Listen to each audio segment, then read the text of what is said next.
Hello, everyone, and welcome to the program. This is Sunday Politics live on Channels Television. I'm Sean Kimalo here in Abuja. Tonight, I'll be starting the program by asking some very critical questions. You may have to answer and say it loud, whatever you may be, or just count it as rhetorical questions. But know that these are questions which are critical to whether or not we are stuck or we are indeed ready to move forward as a people. So let me ask you, do our elections truly count?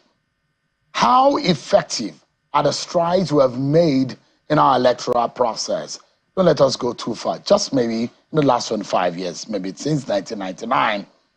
As we reflect on the Nigerian elections and questions about the integrity of results, manipulation and the impact of voter awareness become crucial.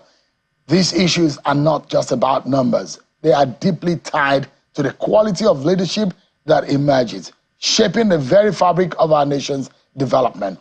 If our democracy is tainted by malpractices, how can we expect to foster the kind of leadership that propels growth? This stunted progress we observe may well be a reflection of the flaws in our electoral system, making it imperative that we critically examine the nexus between our elections, leadership quality, and national development. Tonight, we are bringing you an exclusive presentation that promises to be both insightful and eye-opening. The Athena Center for Policy and Leadership, a think tank operating at a crucial intersection of policy and practice, is set to unveil its comprehensive, what they call a forensic review of the 2023 off-cycle governorship elections in Bayelsa, Imo, and Kogi states. This is a report I've been waiting for since I was hinted about what they were doing and how they were going about it, the research methodology, the approach to their findings, the FOI, they invoke FOI Act and in getting some of this information. I was particularly very interested in to know what the report will be about. And I wanted to see the intricacies of what they've dived into these elections. They've scrutinized the role of the cutting-edge technologies like beavers and the IRF viewing portal in ensuring or undermining election integrity in Nigeria. But who stood to gain anyways? What really happened behind the scenes and how did technology shape the outcome?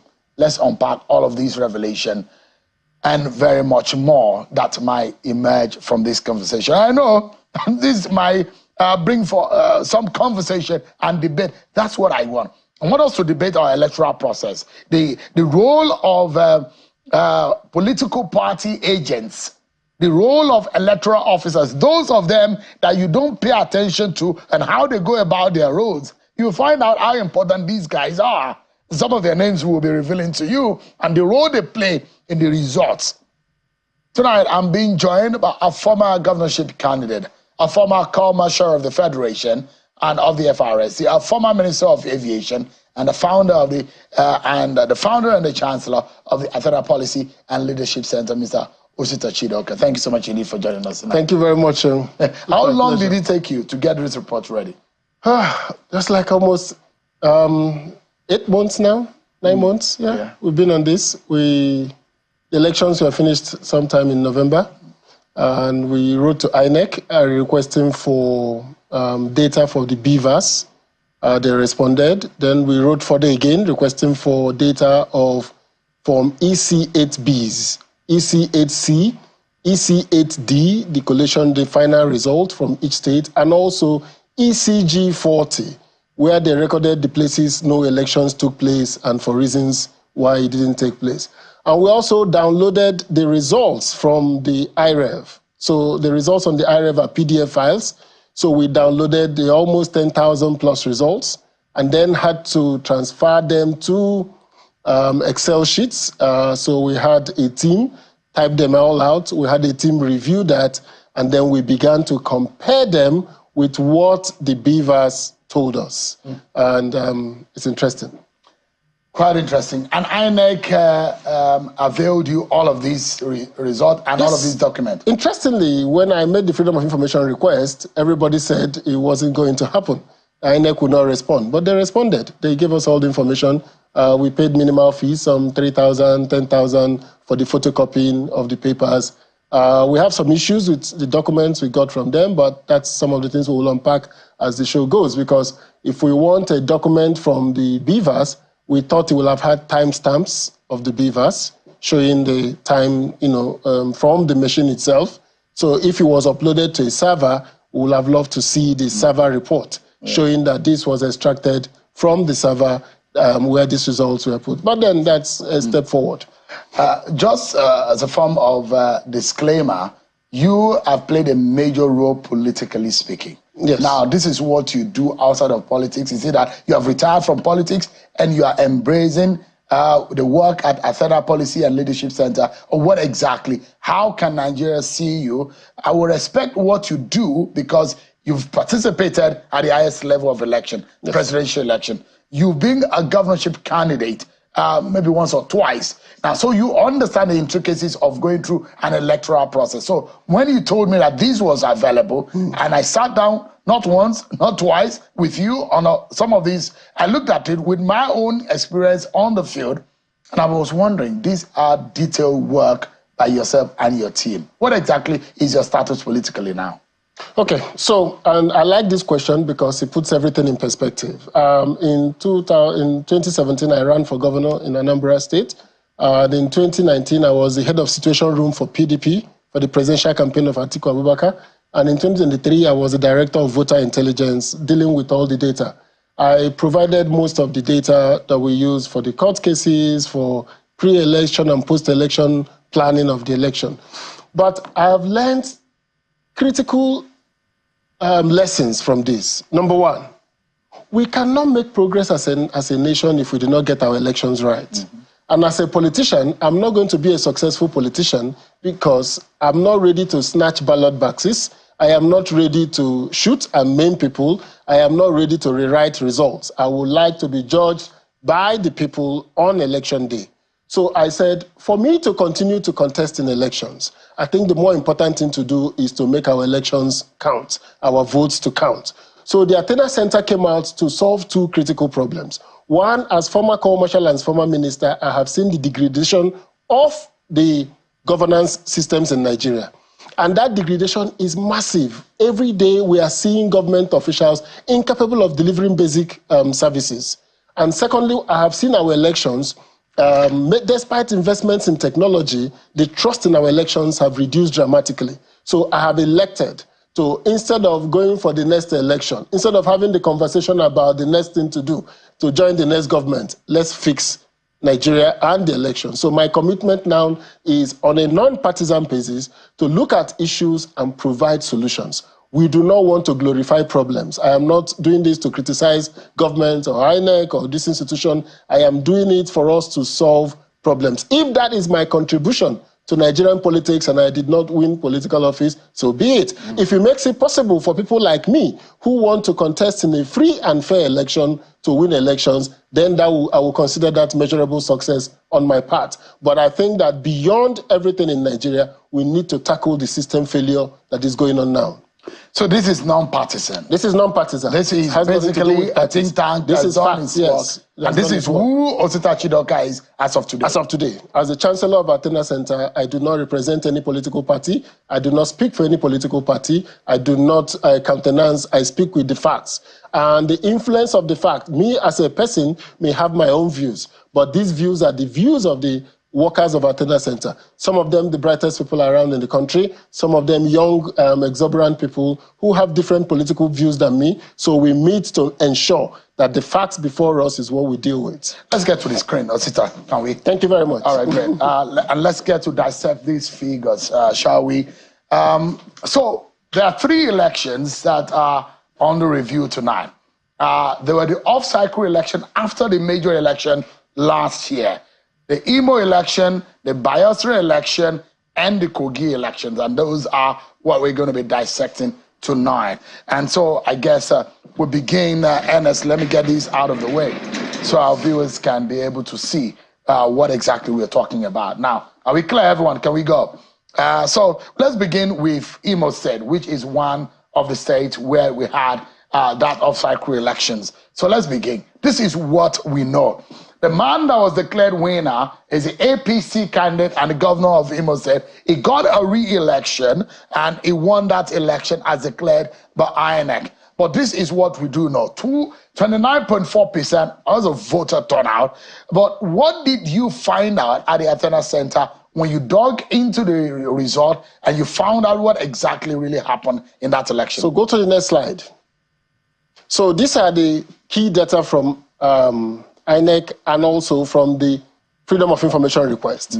So against the 771,000 voters that was made to call the result, the Beavers only accredited 541,000 voters. Officially, on the day of election? On the day of election. 541,000. That was accredited by the Beavers. And on the EC8A, the electoral officers recorded a total of 728,887 votes. On the EC8B, some were cancelled. There was vote inflation. We went to 729,000. But along the line, certain cancellations, we come to 717 at the EC8D, the final votes that was used in calling the result. So this is 541, hold that number, and this is 717,000. So you can see the massive difference. So a lot of almost people, 200,000. Yeah, let's break it down.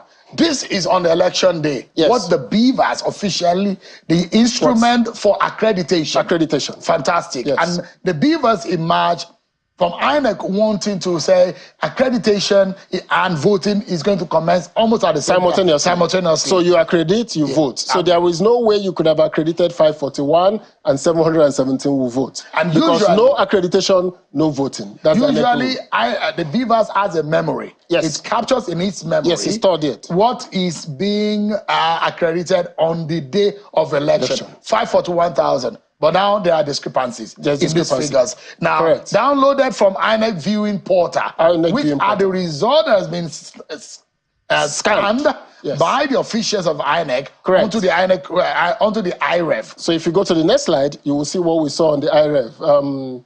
If we see what we saw on the IREV, so here we are. No, go back, then go back. So let's continue from there. So there was significant non-compliance with INEC electoral guidelines in 1,101 polling units, where the results, the total votes cast, did not match with the Beavers accreditation. So that is to say, Beavers accredits A number and they recorded B numbers. So the number of voters were more than what the Beavers accredited. This only happened in 23% of the polling units. Now, hold that. In 77% of the polling units, the results were consistent. The total votes and the Beavers matched. So there was very high compliance. Technology has helped us in Nigeria to say that our votes do really count. Our 73% was compliant. 23.1%, now this is the problem. They altered the election results. If you look at this, these are the local governments and these are the non-compliance issues. The highest non-compliance happened in about 10 polling units, in about 10 local governments. So you see Oru East, Uguta, Okigwe, Olo, Oru West, Ikeduru, Wangele, Oso, and Dunkwere. Interestingly, all these local governments are in the senatorial zone of the governor. This of the winner of the election, the winner of the APC candidate. The APC candidate, interestingly. But the highest was in Oru East, the local government of the governor. That's where we saw the highest non-compliance. So what happened was that whatever we saw as the official result, either the one uploaded on the Beavers, the one uploaded on the IREV, and the one INEC had, eventually, as given to you by INEC, there were discrepancies to the original result has been announced. So let's go forward. Now, there was overvoting in 807 polling units. In 875 polling which units. Makes 18.3%. And it accounted for 345,000 votes, 47,560 votes. So these votes substantially impacted the final results. Now, again, where did these votes come from? It came from Oru, Oguta, Okigwe, Osu, and all the Wangele. So this is where these votes came from, where 54% of these polling units with overvoting are in 5 local government areas. 4 of those are in the senatorial district of Olu. So we saw a situation where the total vote cast were higher than the votes accredited. All right. If you look at it from the diagram on the screen, so in blue you will see the Beavers accredited voters. This on the day of election, the blue. Yes. So, and you will see as against the EC8A vote cast, which is supposed to be the vote. It's supposed to tally. It's supposed to tally. But unfortunately, yes, they are not tally. So you will see the increase, which gives you the 347,000. I mean, the 18.3% unaccounted for, which we could not validate. We could not validate. Officially. So what that means is that by the INEC rules, once the votes are more than the Beavers accreditation, you cancel that polling unit. Now, in the polling units where there was this distribution of overvoting, APC got 293,000 of those votes, PDP got 16,000, and Labour got 15,798. So you could see that APC was the major beneficiary of the polling unit where the total votes and the BVATs do not tally. So that's interesting. A significant outcome of that. Yes. So let's go to now. This problem will have been solved if at the collation center, by INEC's guidelines, they said when you get to the collation center, the collation officer should take the BVAS and check the total number of accreditation on the BVAS before entering the result. That check will have meant that anywhere there was discrepancy, they will cancel. But that didn't happen. We observed that the addition of, that the results of 276 polling units were inflated. Instead of removing the votes that were over, they actually inflated the votes at the collation center. And we observed the addition of 54,000 votes over what was recorded in EC8A in 276 polling units across 24 local government areas. So this was widespread across the 24, but again, the culprits were Olu, Uguta, Osu, Olu, Uguta, Osu, and you can go back, yes. So this is the culprit, Olu, Uguta, Osu, Ehime, Idato. This is where the comparison of EC8A total vote cast and EC8B total vote cast diverged in all these local governments. And then these are the number of PUs where they inflated the results. So in 40 PUs in Olu, the number that was on EC8A was increased in EC8B. So the EC8B that was supposed to be the checkpoint turned out to be a place where they, not only did they take those results and added, they now increased the votes without any voting. In some places multiplication, in some places addition. And one of the things we did is that wherever we saw a difference of 5 votes, plus or minus 5, we considered it human error. Maybe because there was a lot of human error problems in this results. So we gave allowances for human error. For the one when the addition manually by pen, and the one that is entered on the BVAS. The one on the BVAS was static. You can't touch those. All right, let's quickly move forward. Now, polling units with overvoting, just let me give you an example of what we saw. Ojiridike, this is Ojiridike Ibe. He was the presiding officer at Okigwe 1, Umuchima Primary School. The BVAS accredited 510 voters. He then recorded 1,228 votes, and APC got 1,200. LP got 10, PDP got 2, SDP got 10, and the total was 718. So Ojiridike Ibe now went, and instead of the 510 he accredited, he brought ghost voters. He added 718 votes to the vote. When he got to the collation center, Adamu Ogene Choja, who was the collation officer, did not look at the BVAS, or if he did, he ignored what the BVAS said. He went ahead and entered that vote without reference to the BVAS. So Ojiridike and Adamu either connived or caused or decided to explain were mistaken or were misguided, but the fact remains that what Ojiridike entered was not what was in the BVAS. And it is their duty as INEC official. He was the custodian of the BVAS, so there was no way he could have recorded votes that were not on the BVAS. He had the BVAS, he submitted it to the residential area technical officer officer, who brought it to the collation center. So there was no way they so didn't because see their names are also entered and officially documented, it's easy to know whose role and whose duty. We extracted this from the EC8A that is online. And the signature was also there. We also extracted this from the EC8Bs that we got from INEC. Did you align the result? Yes. I mean, the names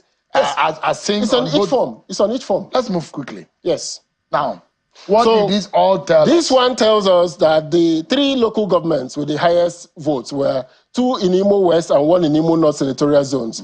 They contributed 201,889 votes. So Oru East was the major culprit, 74,000 total votes cast. Beavers accredited 50,000. We had Okigwe, 34,000 and 63,000 total votes. Then the second one was Uguta. That is almost 30,000 votes. 29,000 votes. This is about 44 and 63,000. 20-something thousand votes. This is about. And that's about. So those are where the figures. These are where the figures piled up. And these were the guys. These were these local governments that did all the jobs. Culprits. These were the major culprits. Absolutely. There were some more. All right. Now our analysis showed that APC polled the highest votes using the results from the compliant polling units. So let's assume that they have discarded all these 18%. Let's assume that the 27% of the votes that were faulty, that they had discarded it. 3,478 polling units had no problem. If they had used those results, where the Beavers and the total votes had matched, the total votes for that election will have been 308,000, not 700. APC will have had 194,000 votes. PDP will get 50,000 votes. LP 45,000 votes. APC would have still won. APC will have still won the election. But the PDP candidates and the LP candidates were not competitive in the election. At all. They were not competitive. They were nowhere to be found. Whether it is voter suppression, whether it is anything, they were not competitive in the election.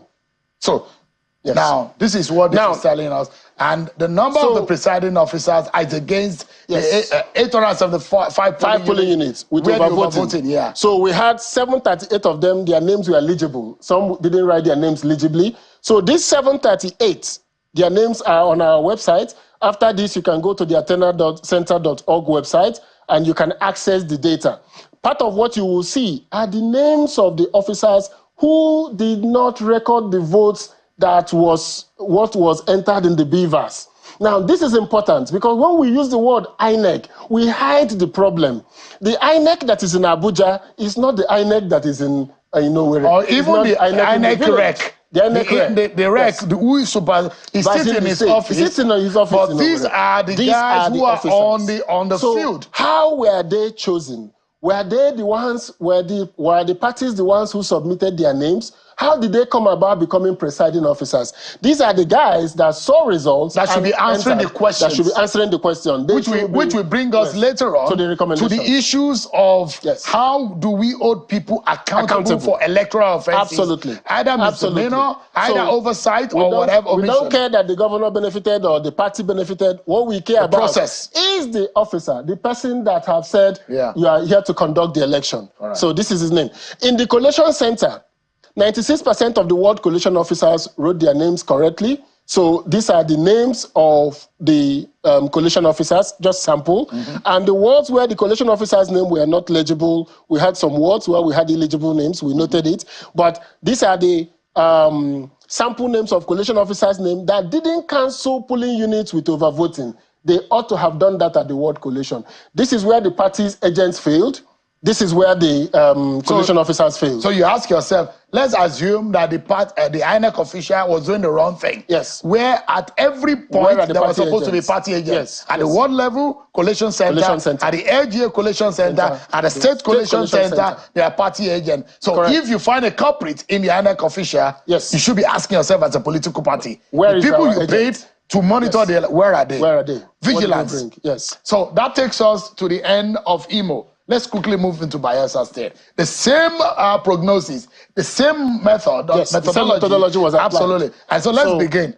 The winner of that election, the PDP candidate and the governor, Senator Diodiri, also got a re-election just like his counterpart in Imo State, Senator Hope Uzodimma. Yes. But this is what the result and the voter turnout that we saw. This is probably one of the lowest voter turnout that we saw in that off-cycle election. But he won the election, defeated Timi Presiva, a former Minister of State for Petroleum Resources, and Labour Party was in the third position. Yes. So what do we know now, as per what Athena Center brought out in the report? So BVAS accredited 253,520 votes. But EC8D had 300,072. On the EC8A, they even recorded 337,699. When they got to EC8B, they cancelled about 5,000. It brought down to 32,000, and then it eventually ended at 300,000. So there was a discrepancy of about 40-something thousand votes between what the BVAS accredited and what the EC8D accredited. Ordinarily, in the same situation, the only figure that we should know and we'll be working with is the 253,000 as captured by the technology and on that day of the election. Correct. But unfortunately, there are discrepancies. All of these figures are to tally. If they do not tally, there is a problem. Let's move forward quickly. So the non-compliance happened with INEC electoral guidelines in 338 polling units, 15%. So the key message again is that in 85% of the polling units in Bayelsa, there were no issues. The results reflected a match between the BVAS and the total votes cast. Now, what I do not know is that we didn't see the ballot papers, so we didn't know whether the vote distribution were done correctly, but we assume with the agents present and signing that in 85% of the polling units, everything went well. The agents corrected the right result. In 15%, they altered the results. And where were these altering happening? And there are only 8 local government areas. Only 8 local governments. In Bayelsa State. But of course, we know that Nembe was the significant one was Nembe, Southern Ijo, Obuya, number of INEC compliant, non-compliant PUs, and Brass. And then to a lower extent, Yenogua, Ekeremo, and Sabama, and then only one in Kolokuma. If you know what happened, which is the local government of the governor of Bayelsa. So they were reduced. Yes, reduced there was no impact. But of course, you know that Kolokuma, Opokuma, there were major issues in that election. We saw a lot of controversy around that. But of course, we know that Nembe is a major Brass 127 PU. That's a lot. Yes. So 79% of the polling units with overvoting are in 3 local government areas: Nembe, Southern Ijo, and Brass. And Nembe, I believe, is the local government of the APC candidate. So in Nembe, in Southern Ijo, in Brass, there was heavy overvoting. This is overvoting in only 254 PUs. This significantly altered the results because APC got 80,000 votes in these polling units that were to be cancelled. LP got only 758 and PDP got 12,025 votes. So these are the problem areas, 3 local governments accounting for almost 80%. So 3 political parties benefited from the overvoting problem. The disease were transmitted the way, in the 3 political the way to look at it, this is the cancellation of the total result, whether you benefited or not. So what is happening here is that you are looking for the party that won in those places that were tampered. That tells you who benefited. Absolutely. So 80,000 votes went to APC if you put these votes in. Absolutely. And then, if you look at the collation officers cancelled results in 49 polling units. So 205 units with overvoting, contributing 78,095 votes, highlighting possible corrupt practices and impacting electoral integrity. So when they finished at the ward collation level, APC's Nembe was still number 1, Brass number 2, Southern Ijo number 3. But APC's vote dropped from 80,000 to 68,000. PDP votes dropped to 8,481 if you cancel those polling units. So this is what happened at the collation point. In Nembe, in Basambri Ward 2, Osundeyi Omolara was the presiding officer. The BVAS accredited, at the polling unit level, the BVAS accredited 71 votes. He now entered 627 votes, and he gave APC 622, LP 2, PDP 3, and had 556 overvoting happening in Basambri. And in this, he moved it to the collation office. Dr. Oluchi Grace Nwosu, who I guess either a medical doctor or PhD, was the collation officer. He refused to look at the beavers and all that, and entered it into the results. As given. So that is what we saw in Basambri ward, and this is 71 beavers, 627 votes. And that's, there was 556 so that's votes. the polling unit there. Yes, you can Polo, Peggy Polo Square. Yeah. Yes. So all of these are tracking. Yes. They have the documents. Yes, you can track it. Yeah. You can track it. So 2 local governments in Bayelsa East Senatorial District recorded the highest incidences of overvoting. That is Nembe. The beavers accredited 7,000, and the voter vote cast was 53,000. So this is about almost 6 times the votes. Yes. Brass local government. Yes, multiplication of the number of votes. I'm saying beavers accredited 7,000, and they added almost 40-something thousand votes in it. So if you go to Brass, the beavers accredited 16,000, and the total vote cast was 31,000. So these 2 local governments were the major culprits. They contributed 85,000 votes in Bayelsa. So if we were to use the 1,905 polling units where there were no issues, 84.8%, almost 85% of the polling units where there are no issues, the total vote cast will drop to 231,000. PDP votes will be 161,000. APC votes will be 63,000. And LP votes will be 539. So PDP will have still won the election. The man got the highest votes, majority votes in all the INEC non-compliant votes. But APC will have significantly come from 100 and something thousand votes to 63,000 votes. So they were the culprits here. Yeah. Now, these are the names of the 213 presiding officers' names out of 254 polling units that we saw their names. The others were not legible. So we extracted it from EC8A, downloaded from IREV. So these are a sample of their names. So we have the names of those people who committed this offense. It is important that we begin to hold these individuals responsible, because you need to be answering questions. Yes, you have to answer questions. Also, if you are a presiding officer and a collation officer, and you are being given results, you need to also ask questions. Yes. Because it's a fait accompli. If someone gives you a bad result and you take possession of it and you sign on it, like the collation officers did. The next slide. The collation officers. So all the ward collation officers wrote their names. So in Bayelsa, we had no eligible collation names. And these are the sample names of collation officers that didn't cancel polling units with overvoting. So Mahmoud, as against what the electoral law says. That if there is a discrepancy, you have the power to take the decision. Take that decision. You have that power. So now, we're going to break. Osita Chidoka is still with me. And so much more. Kogi also present yet a very interesting dynamic into the whole game when we come back at these issues of rigged election or manipulated results. More to come on the Athena Center's research on the off-cycle election in 2023 in Bayelsa, Imo, and Kogi State. Stay with us, everyone. We'll be right back. Thank you so much, everyone, for staying with us. This episode is dedicated to reviewing and assessing what really happened in the off-cycle elections in Bayelsa, Imo, and Kogi State. We've looked into Imo and Bayelsa State, some of the issues that are generated. Now, of course, I know you have your opinion and what is going on your mind in respect of all of this. Osita Chidoka is a former Minister of Aviation, a founder and a chancellor of the Athena Policy and Leadership Center, a think tank operated from Abuja, Nigeria. Thank you so much indeed. Time is not on our side. Yes. We need to quickly move to Kogi State because we need to also look at the recommendations and look at where we can, the solutions and where we need to go going forward. Yes. Now, this is what Kogi tells us. APC candidate Ahmed Usman Ododo was declared as a winner of that election.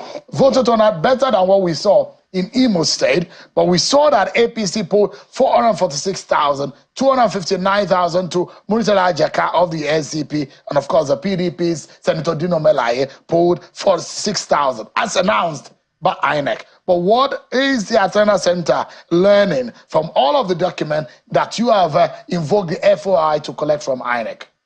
So, Beavers accredited 656,000. So this result should not have been more than 656. Yeah. Any figure that we're talking about has to be in the realm of 656,000 people who turned up for the election. 792,000 was what was in the INEC IREF 8A. That's about 130,000 plus. But when you got to 8B, it increased to 821,000.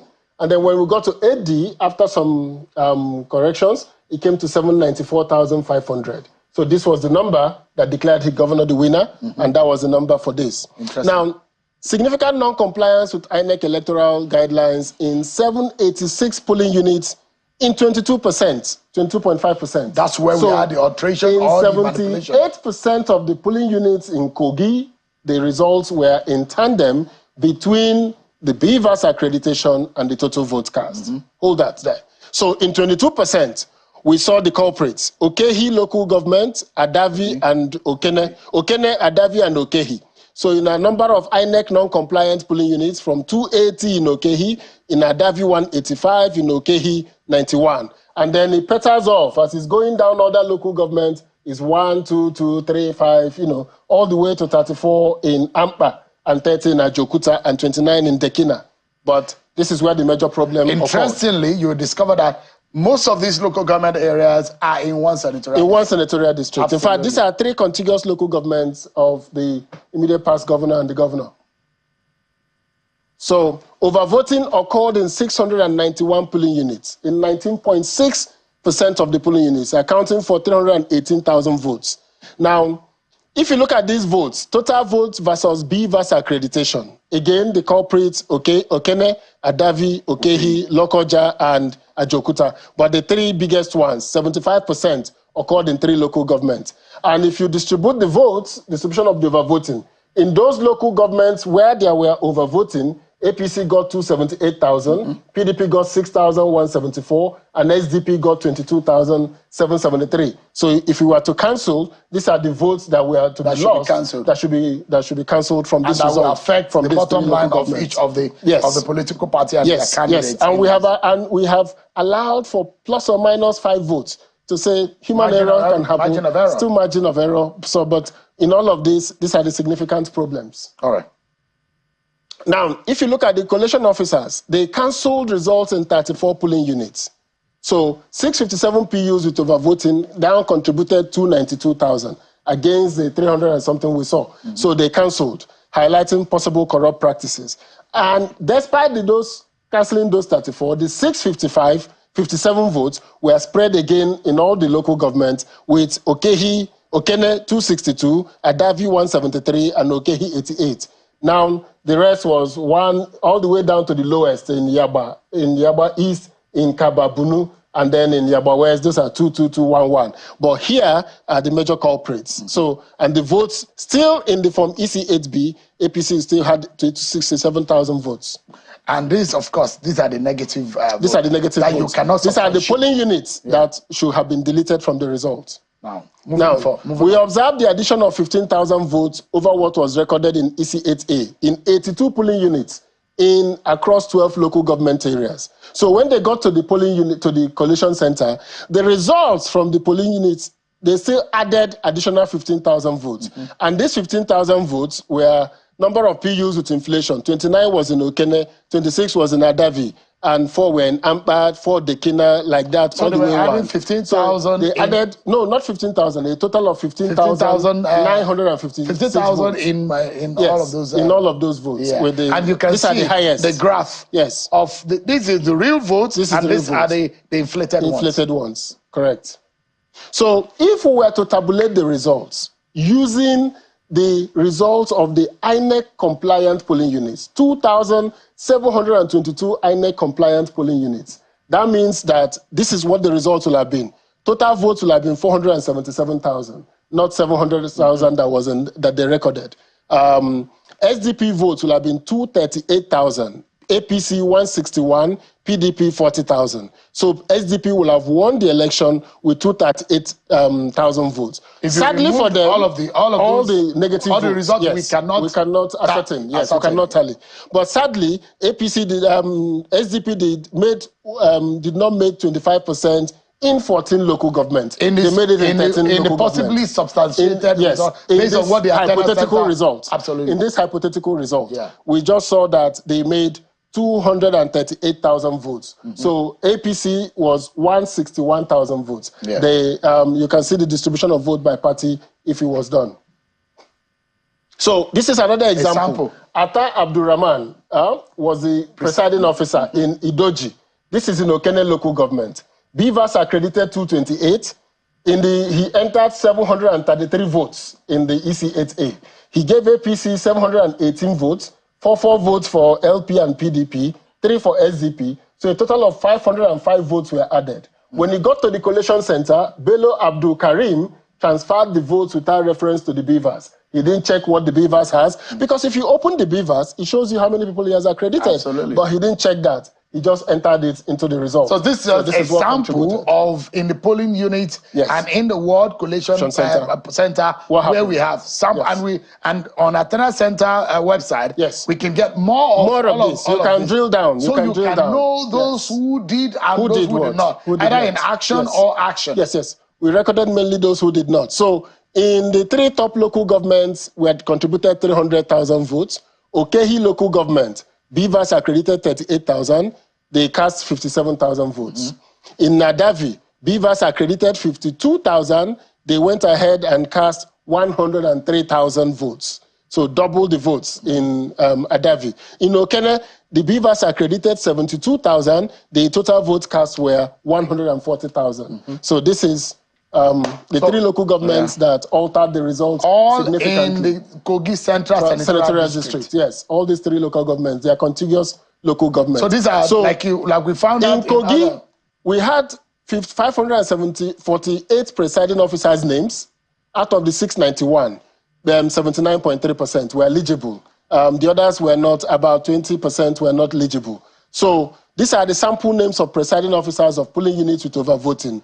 Ade Oluwaseun, Kusi Henry, Haruna Rashidat, Tohibat Balogu. So these are the names of the officers. At the collation level, 84% of the collation officers wrote their names correctly. So these are the sample names of the people we saw there. Osagie Thompson. Interestingly, the names were national. People came from different areas to participate in this. Oji Nkechi, Mohammed Bashir. So these are not names from Kogi, but these people did not check what happened in the polling unit. They just transferred the results. And in some cases, they went ahead and even inflated the results. And in some cases, the names of the collation officers were not legible. And this in some of the places we saw it. So we have it on our website. So we'll take another break. And when we come back, this time around, we'll be talking about recommendation. What should INEC be doing? What are the other stakeholders be doing? And of course, political parties. And you, as a voter, what should you be doing on the election day? We'll be right back after this break, everyone. Join us. For staying with us on the program. Now we are the home stretch. We cannot talk about all of these 3 elections without overlooking what should be done the way forward. And we're going to run through some of the recommendations. A legal framework in the process and the procedure of the election and in terms of vigilance, which I think for me is very critical. Not only on the political party side of things, but also a citizen.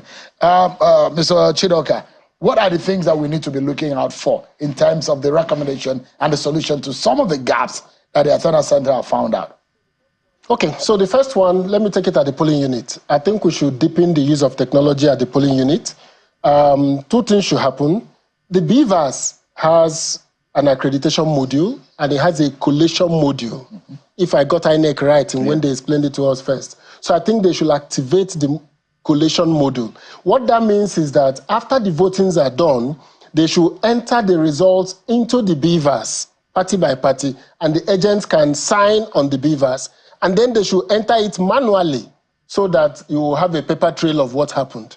Now, the one on the Beavers will not allow you to inflate the results because if the total number is more than the accredited voters, it shouldn't allow you to compute. So the worst you can do is to be able to maybe redistribute the votes, but you should be able to enter votes that tally with the accreditation because without accreditation, there is no voting. So I think we should do that, number 1. Number 2 is that there should be visibility about the presiding officers and the collation officers.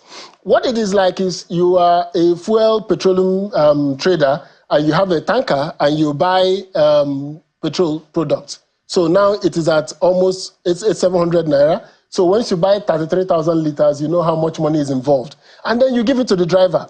Once the driver leaves the fuel station, all that your money is in the hands of the driver. The whole of Nigeria's election expectations are in the hands of the presiding officers and the collation officers. So we need to have visibility about who they are.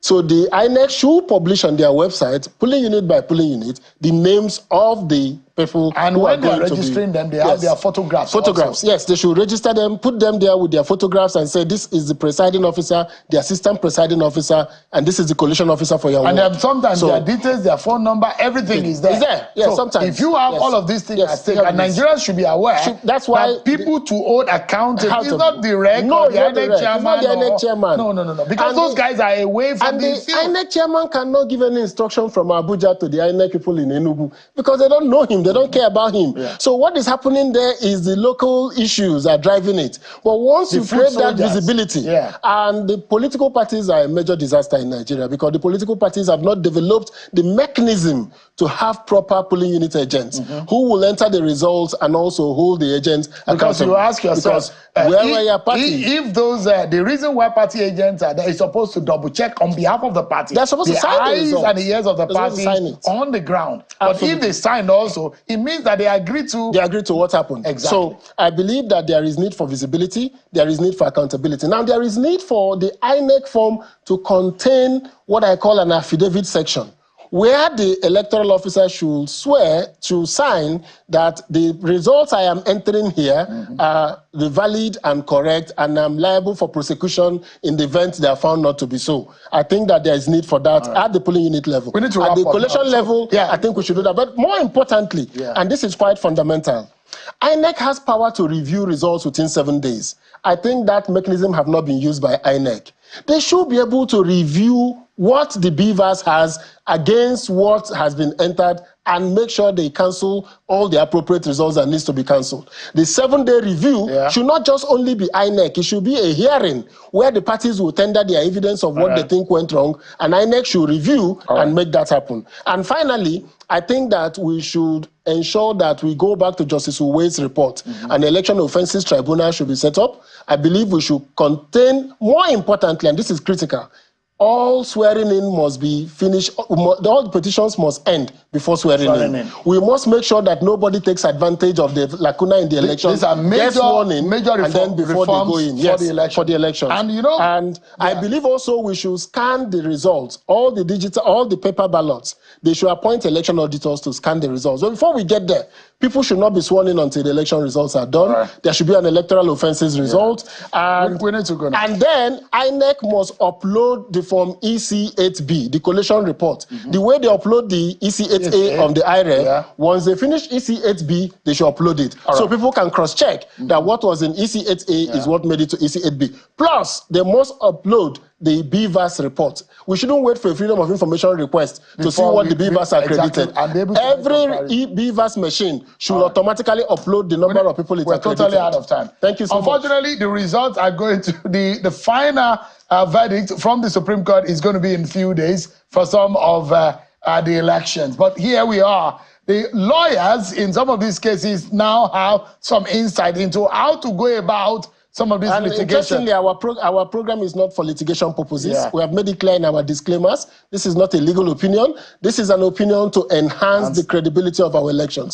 That's why we waited till all the filings have been done, so that we make sure that our case is not for court case. Osita Chidoka is the Chancellor and the founder of the Athena Policy and Leadership Center, operating from Abuja, Nigeria, a former Minister of Aviation and a former governorship candidate in Anambra. So thank you so much indeed for your time tonight. I wish you the very best, you and your colleagues. Thank you so much indeed also for engaging us on this too. Appreciate it. Well, that's our show for today, everyone. Many thanks for watching. I'll see you tomorrow, 7 p.m. God bless Nigeria.